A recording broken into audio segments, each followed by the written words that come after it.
My name's Joseph Chameleon Mayanja. I hope this message finds everybody very well. First and foremost, I want to thank you, my fans, friends, and the whole country, the whole continent for supporting Legend Gwanga Muje, the long-awaited concert that we enjoyed last weekend. I wish to use this opportunity to also apologize to my fans, friends, for the deed me and Weasel shared on stage. I know most of my friends are really offended and didn't carry it lightly. I sincerely apologize. It was just too much energy, excitement. I actually regret it.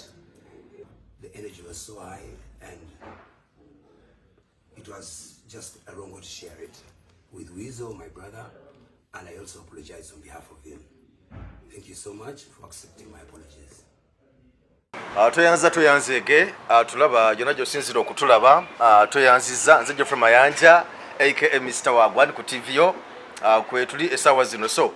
of course bingi ebigezezaako oba ebitambula ne bikyatambula mu ggwanga naddala ku nsonga za entertainment naye nga ekibadde kyakuta kati yebadde issue ya Jose Chameleon ne Weasel Manizo ey'okwenywegera of course bangi boogedde abantu ab'enjawulo naye twagala tulabe kyekibina ekibatwala ekyawuma kyo kyogera ki ku nsonga of course abantu olujjo bonna boogedde abakulembeze abalala boogedde naye buma tubadde tetunawo nnyo okufuna ddoboozi lyayo ku nsonga eno essaawa zino ntudde n'omukulu agenda kubeyanjulira naye nga kyesinga okumanya ennyo nti Chifu papa mukwasa wa mpisa yera ye mukwasi w'empisa kitegeeza nti ndina muntu mutuufu wano wendi essaawa zino so katwayemuko ku mboozi mbadde nsaba abatulaba obeyanjulire tutandikira abatulaba mwenna amanya nze Lord Bitem aka Mutebi Ramadan kafuba kabatule nantamweggwa gwa kafulu waba kafulu omusajja alina oluyimba olusinga essaawa eno lwe bayita bayimba biki nze Chief Whip Wuma abamba amanyi nga Wuma president ne ku interim committee eriwo nze Chief Whip era nze nkwasaganya empisa mu bayimbi bonna Uganda yonna ate nga legendary omuntu aludde mu kisaawe ky'okuyimba nyina authority wagamba nti emmotoka eyasooka gwe wagiwa Kyagulanyi nagamba nti emmotoka eyasooka eya Kyagulanyi nagiinako ettaffaali ate era ndowooza wawulire yali mmotoka kikaaki yali 11 ndowooza nebbanga bye nabyogereramu ndowooza tewamuwulira kuvaayo ng'agamba nti nedda akimanyi era ye muyimbi wane Uganda nze asinga okumanya nange gwe nsinga okumanya asinga okuba mukwano gwange ate nga nange ndi mukwano gwe era kyobalaba wane Uganda abayimbi bana Robert Kyagulanyi, Bebe Cool, Bobby Wine ne Lord Bitem tuli mu kiti kya njawulo. Okay. Yes. Mbadde nsaba tutandikire ku nsonga ya Jose Chameleon Weasel Manizo mwenge ekibiina kyawuma temulinamu muyinza kuyingirira mu nsonga eno because namumwenga nti bakuzaamu mpisa era ensonga lwaki nti ekifo kya Chief Whip weekiri tokuzaamu empisa abayimbi abasiwuusa empisa n'ebirala byonna mutemulinamu muyinza kuyingirira mu ku nsonga eno Jose Chameleon okuvaayo okwetonda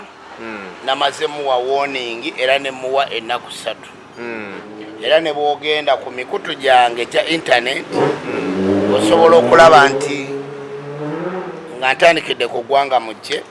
n'okwebaza abantu abajja okumuwagira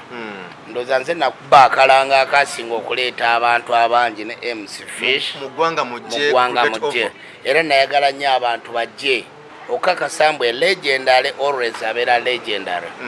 naye ekikolwa ekyo bwe kya happeninga nawulira nga mpeddemu amaanyi nempulira bubi nnyo so mu ekyo nenkola ki nempandiika neŋŋamba nti mpadde Jose Chameleon legendary doctor ennaku 3 aveeyo yeetondera abantu naye mu nnaku 2 yabadde avuddeyo okwetondera ki abantu era essaawa eno atambula ku mikutu egy'enjawulo okusobola okwetonda so mu mbeera eyo kintu kibi nnyo nnyo kuba namugambye nti saagala Mayanja family abantu gye bakomye okugyagala ate gye baba kumugikyawa era saagala bagende nti Mayanja family be bantu aba introducings ebisiyaga mu Uganda muno mu ggwanga muno ndowooza olwalabye message eyo ate ng'eyogerwa Chief Whip nga bw'omanyiza esseeri antama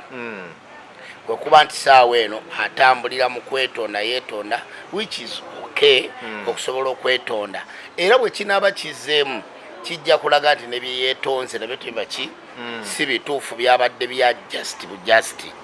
naye bw'aba nga yeetonze ne yeetondera eggwanga ku ekyo ekyakoleddwa kijja kuba kino kiraga nti n'omuntu omulala yenna anaavaayo n'akola ekikolwa ekyo mutuufu mu ggwanga wane waffe ne mu kalica yaffe omusajja n'omusajja okwagala n'omukazi n'omukazi okwagala nakive kibi nze naku zino mbadde nnwanyisa nnyo embeera eyo era nga ntaddewo olutalo olw'amaanyi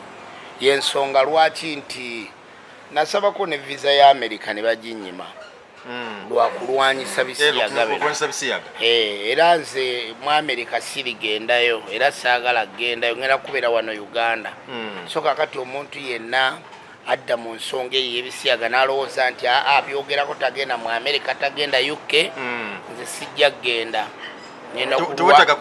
ngenda kulwanagana na bano basajja ebintu byenkoze wano investments zange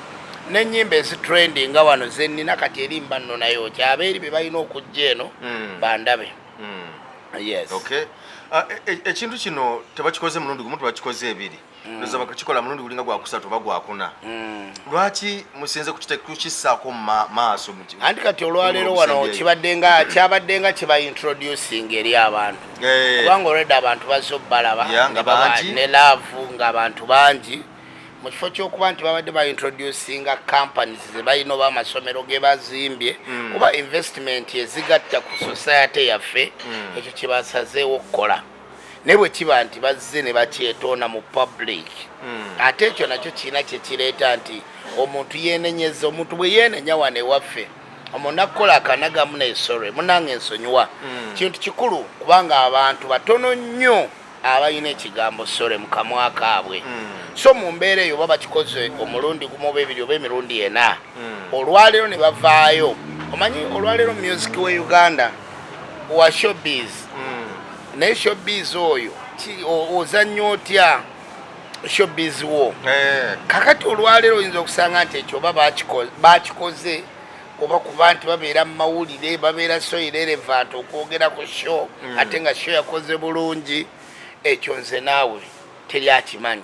naye nga kyo okuba nti bwe banaddamu ekyo ekintu kye bazzeemu ne bakikola ogwokutaano ogenda kuwulira olutalo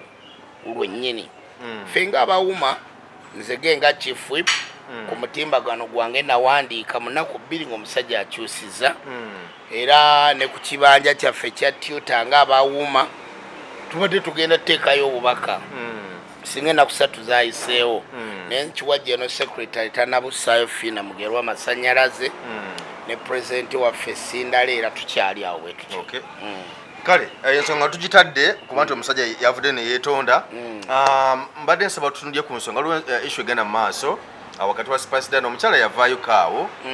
n'agamba nti yawa taata wa Spice Diana ssente amukolere ku biwandiiko ebyokugenda ebweru okukuba ekyeyo omuli passport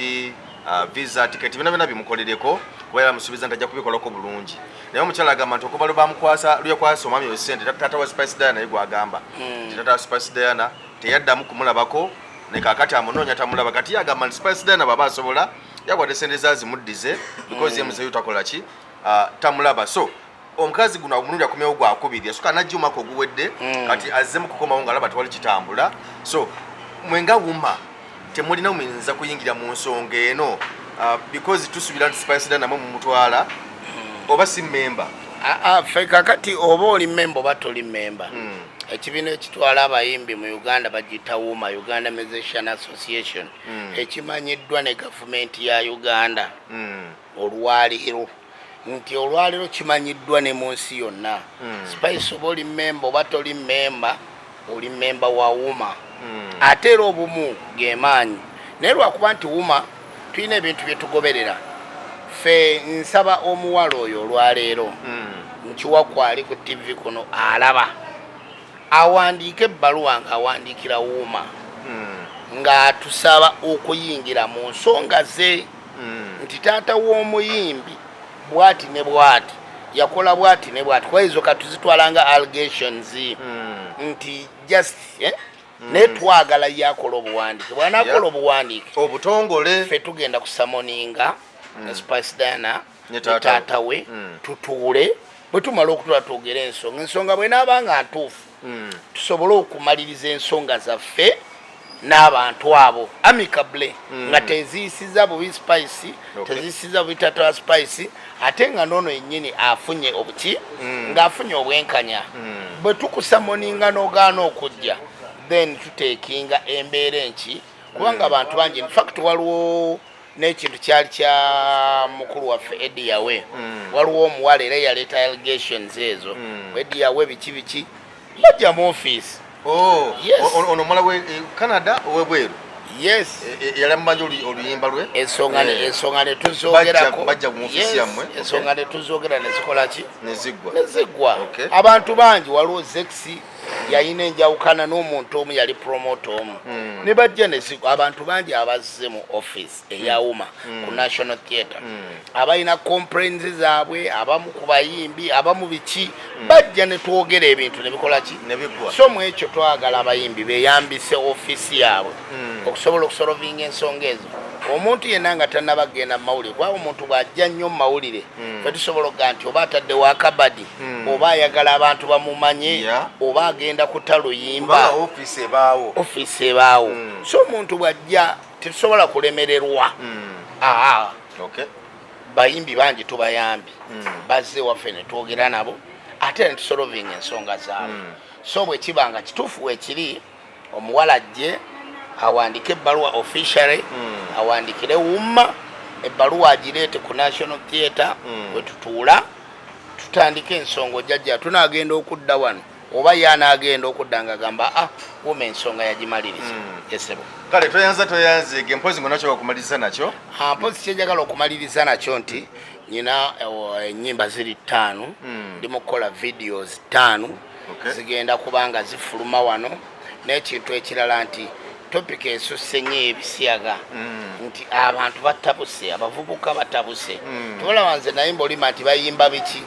kati saawa eno ngenda kuzzaako beeyisa batya bino ebintu ffe tetwabirina naye abaana bonna tubivumirira ne sikuvumirira yenna era nsaba nti abantu ab'amaanyi for example a person like President Museveni baveeyo boogere ku bintu ebyo omukulu Bobi Wine baveeyo boogere bavumirire ebintu ebyo mu lwatu bwe banaavaayo ne bavumirira ensonga eyo omukulu Katikkiro wa Buganda kijja kuba nti ng'amakyaki ogalaba gaatandika dde okulwanyisa embeera eyo tujja kuba nti abantu badda mu nnono yaffe nga bwe tutambuza ennono yaffe n'ekirala eno warning omuntu yenna gwe banaleeta mu office yange nti bamulese ku nsonga eyo kagenda kumujjutuka awedde